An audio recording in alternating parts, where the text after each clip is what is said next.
Good afternoon,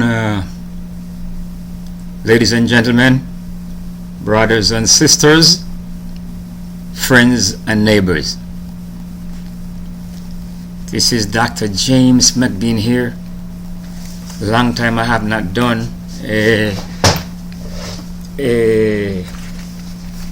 piece, but today I want to talk about how to sidestep a marital sinkhole.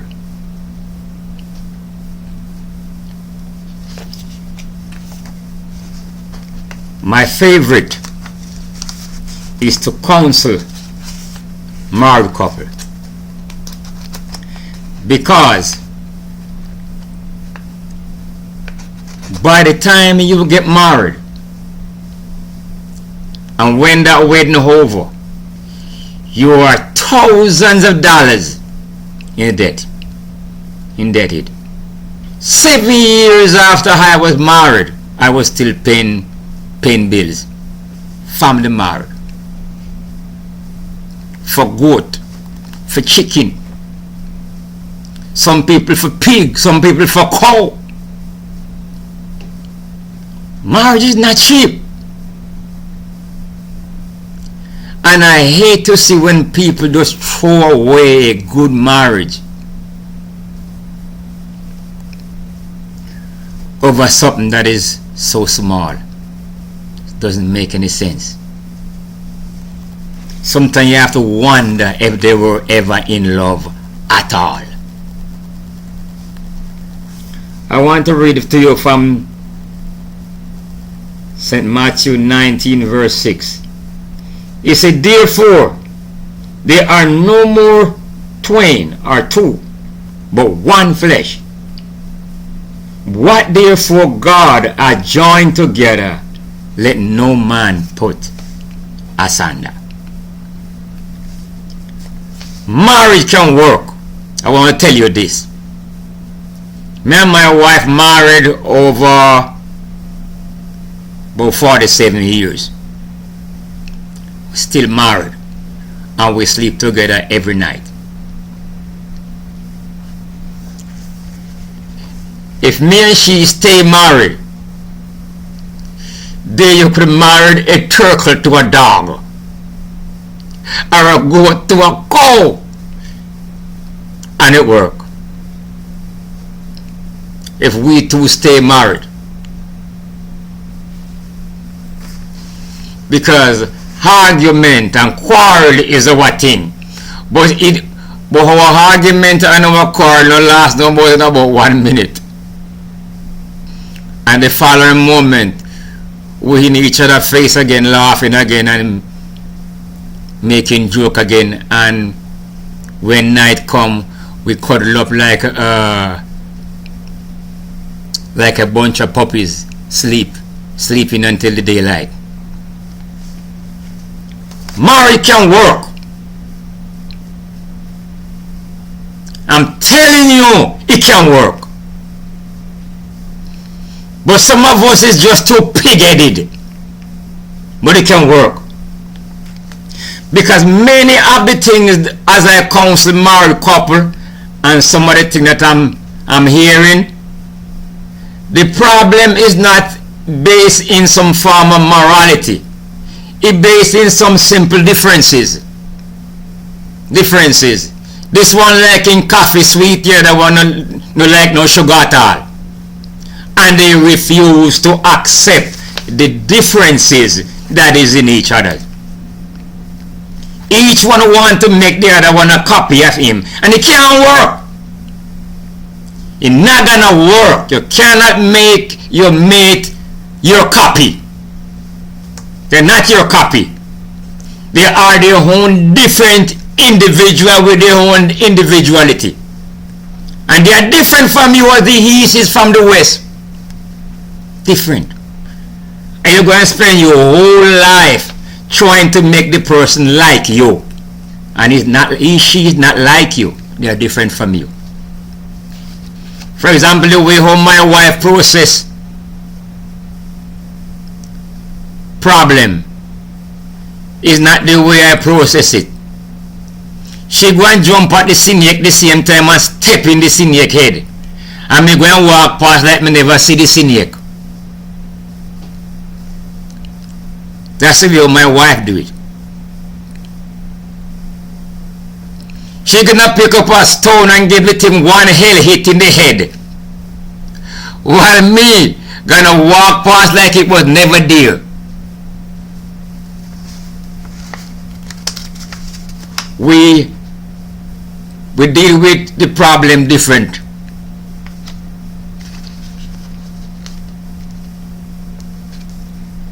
It's like when I'm doing security guard work,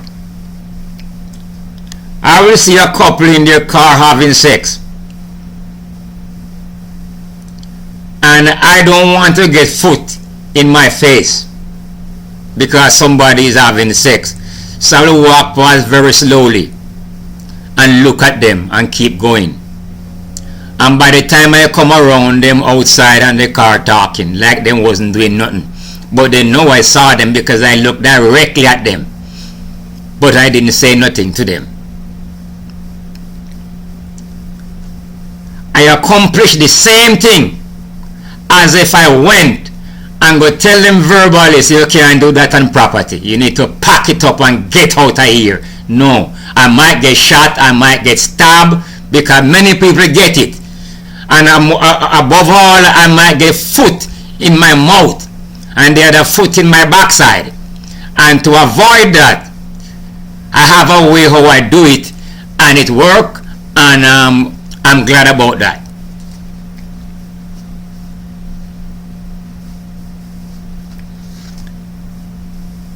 Listen to this piece of story. It sounds a little blunt, but I don't intend for it to be blunt. I have a friend, and he went to make love to a lady, a woman, and he came back complaining that the woman's house was so trashy, there is no place for him to lay down. And I have to ask him, have you gone to her house to validate her house? What were you there to do in the first place? You were there to light her fire. So why didn't you just light her fire and get out? Why you have to start validate her house? Is that what you were there for? You were there to tend to down there. So you should have tend to down there and leave. Was down there clean? Him say yes, down there was clean. Well, deal with down there. Light down their fire and get out. Why you have to go and to validate the woman's house? If you ask me, some people is on their way to hell.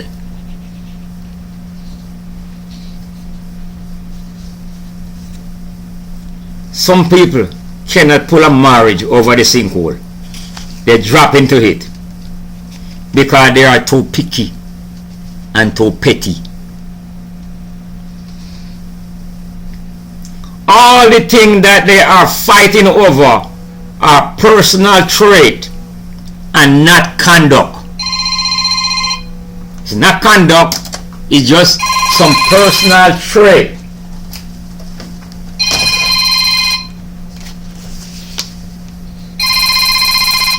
Bad timing. All you need to do is look at the good thing in the other person. Look at the one good thing in the other person. One good thing. When you met your spouse, what have you seen in them? Why were you attracted to them? Why were you drawn to them? Keep your eye on that one thing always, throughout the marriage. Keep your eye on that one thing. And if you do that, you will have a successful marriage. Don't try to straighten them out. Don't try to eradicate them. Don't make them become like you. Keep your eye on that one thing that drawn you to them. And if you find something better, something else, good in them, thank God for it.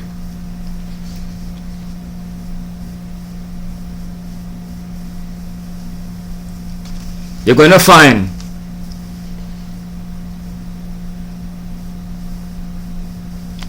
some women and some men, they make good children. Good children. If you look at them and the way they behave, you can't believe that those children are theirs. And that's all the good thing that they can do. You have to give thanks. You have to first start to give thanks for the good thing that you see in the person. You start to give thanks for it. Like if you have an employee and he come to work in time and always there, you tell God thanks for that. Tell God thanks for that. He's a little shabby, but he always come to work on time. And some of them come to work very clean, but him come late sometime.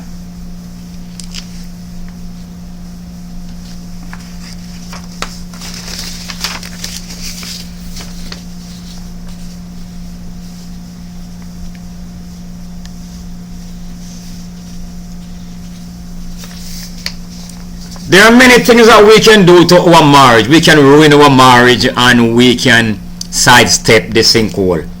One of the problems that we give is that we plant impression by suspicion. We plant suspicion by the way we behave, because our spouse to become jealous when by the way we act, by the way we behave. In fact, you're married to somebody, we shouldn't have to hide our phone. Just throw the phone down. They want to go in to go search. If you have a girlfriend, you shouldn't have the girlfriend name in your phone in the first place anyway. You should have memorized it. In 1 Thessalonians 5 verse 23, it said that we must abstain from all appearance of evil. Now set yourself up. So that's the first thing you're going to learn.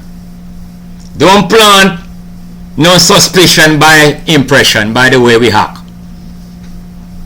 Shouldn't have to be hiding your phone. Just dash the phone down. And who want to go in there, make them go in there. If you're so stupid that you make your wife go into your phone and go find girlfriend number, then you're crazy. Because you should have memorized that. Shouldn't be in your phone. Should be in your head.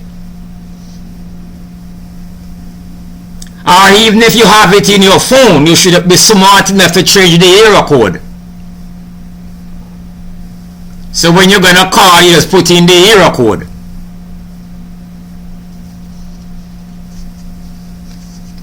The next thing, you must choose a mate that can win battle. Some people, they can't win no battle, they can't keep a job. Because when they go to work, the fellow employee who envy them, beat them, and cause them to say things that they shouldn't say, that they didn't even want to say. But they don't know to hold their mouth. So they say too much and get fired. Can't hold a job because they can't win no battle. Every chatterbox that comes around, get them involved.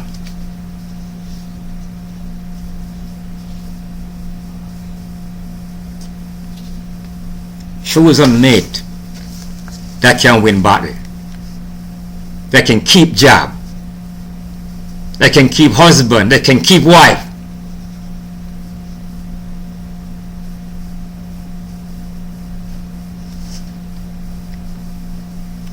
Choose a mate that is sober-minded.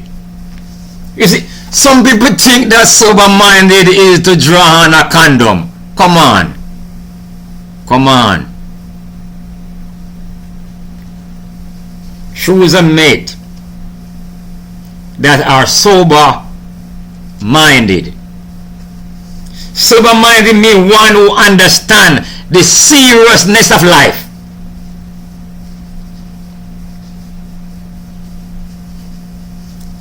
In Titus 2 verse 3 it said, the aged women likewise, that they be in behavior as becometh holiness, not false accuser, not given to much wine, teachers of good thing, that they may teach the young woman to be sober. To be sober. To love their husband. To love their children. To be discreet, chaste, and a good housekeeper. Obedient unto their own husband, that the word of God be not blasphemed. I heard a lot of pastors preach and teaches that the Bible never tell women to love their husband. Well, you look in Titus 2 and verses 4, you will see it. Because God give 8 commandments to the wife, and he give 8 commandments to the husband. And if we are paying attention, our marriage will not even go anywhere close to the sinkhole, much more to drop into it. 8 commandments to the wife. Titus 2 verse 9, to be sober minded, to love their husband, to love their children, to be discreet, must be of sound mind, prudent, moderate, self-control, temperance, discreet. Some people not discreet at all. You don't have to come out and ball out everything. If you have a problem with the husband, say what the problem is. If you have a problem with the wife, say what the problem are.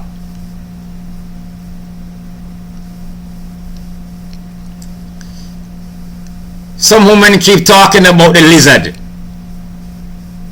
and recently I get to find out that the lizard is a code word. The lizard means I want to have a bone to pick with you.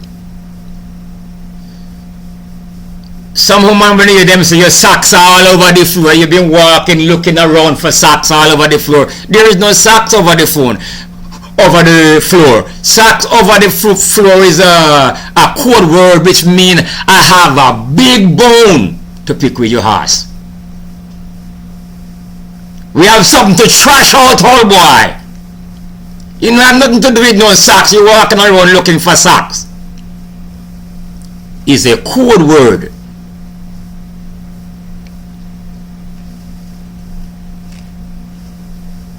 To be discreet. To be homemakers. It's in the scripture. To be good. Titus 2:5.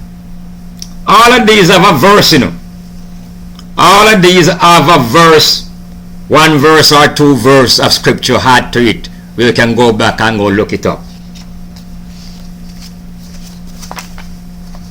But I don't want to drag it out. Then he give 8 commandments to the husband.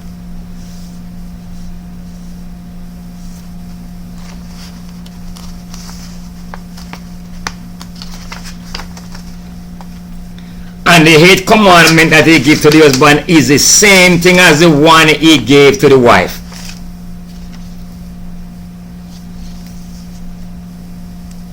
In Colossians 3 and verse 19, he said, husband, love your wife, which is already said that in Titus to the woman, that she must love the husband. This one said the husband must love the wife. He must be the head of the wife. Ephesians 5:23.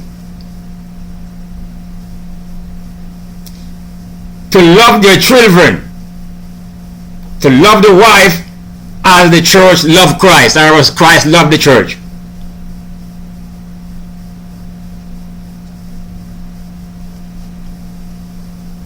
to love their wife as their own body. Ephesians 5:23.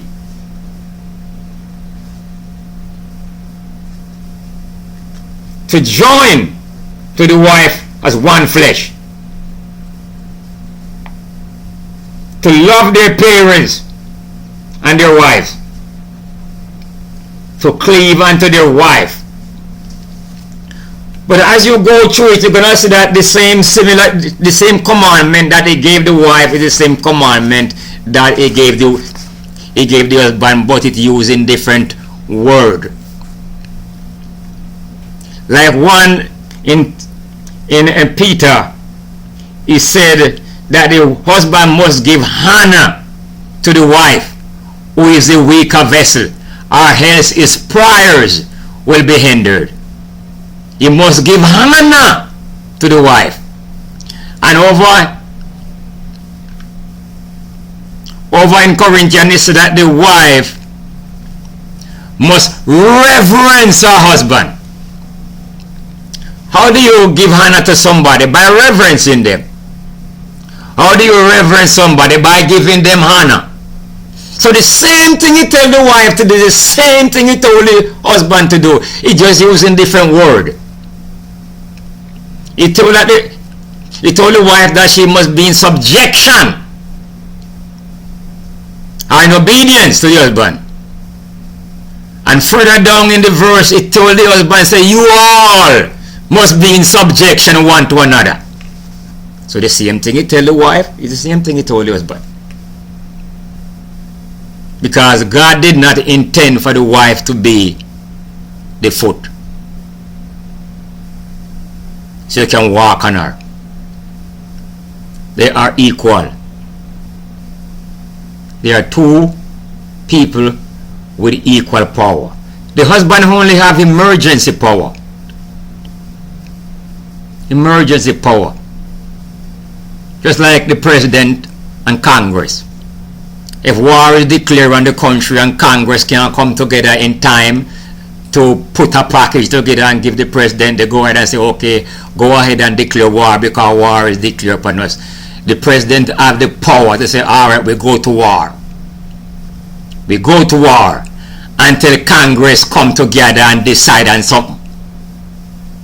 And so the husband have emergency power until they both can come together and agree on something, because the both of them can tie up. I've been living in this house, I bought almost 60 years ago, and up till now we don't give it a paint yet, because the wife is the ruler of the house and the husband is the head of the wife, but everything concerning the house is the wife's decision. She's the one that's gonna decide what curtain go where and what go where, not mine, because me not going to know where to put it. Me not going to know how to decorate this house. The wife is the one who's going to do it. Who's going to know how to do it. And she can't make up her mind about the paint. So it's still there not painted. 15, 16 years. That's the way it is. But that's not anything for us to argue over. It's not my domain. I stay out of it. Make your mind up on what you want to do. That's not anything to fight over. That's not anything to divorce each other over. You have to know how to sidestep the sinkhole. You can build a bridge over it. You can build a walkway around it. But if you try to fool it up, you might never fool it up because you don't even know how deep it is. Just avoid it. Learn all of your mate shortcomings and weak spots and go around it. Go around it.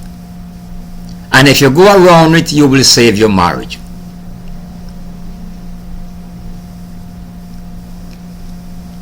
I get pay to keep married couple together. I wrote the books to sell them, to keep them together. because they're better off together than they live. If you walk out on that marriage, you think you alone can support them kids into the day?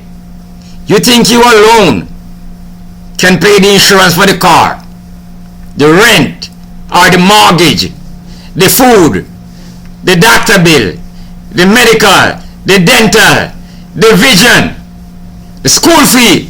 You think you alone can do it today, along with a sweetheart or a second wife? Man, think about what you're doing. Sometimes it's better to repair that bridge than to tear it down and go buy a brand new one. It's better to repair that car. It's better to repair this house than to go tear off the roof or knock it down and try to build a new one. My encouragement to my listener today is that you will repair what you have. We are living in tough time. Avoid the sinkhole. Lord bless you. Dr. McBean signing out.